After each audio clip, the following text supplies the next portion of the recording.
ఇంటికి అడ్డదారిన కోడలుగా వచ్చి సెటిల్ అయిపోయానని సంబరపడిపోతున్నావేమో.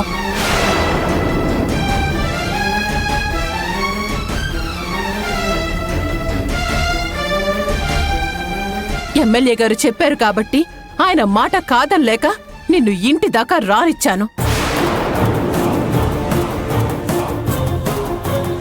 లోపల దాకా రానిచ్చాను కదా అని ఇంటి కోడలివైపోయావనుకోకు. ఈ ఇంట్లో నువ్వు కేవలం ఒక ఎక్స్ట్రా క్యాండిడేట్వే తప్ప ఈ ఇంటి మనిషివి కాదు. ఇది గుర్తుంచుకో.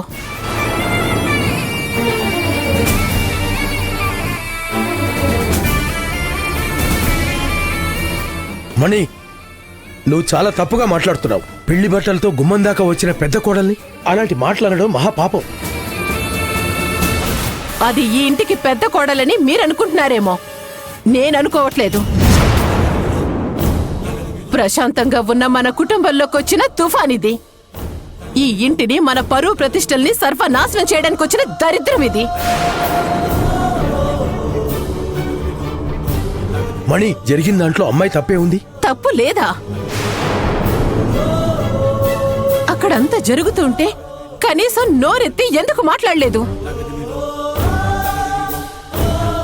తాళి కట్టేటప్పుడు జీలకర్ర బెల్లం పెట్టేటప్పుడైనా నేను పలానా అని చెప్పొచ్చు కదా. అలా ఎందుకు చెప్పలేదది? ఎలా చెప్తుందిలే. గొప్పింటి కుర్రాడు తేరగా దొరికాడు. కల్లో కూడా ఊహించని విధంగా ఇంత పెద్దింటికి కోడలిగా వచ్చింది. అందుకే అన్నీ తెలిసినా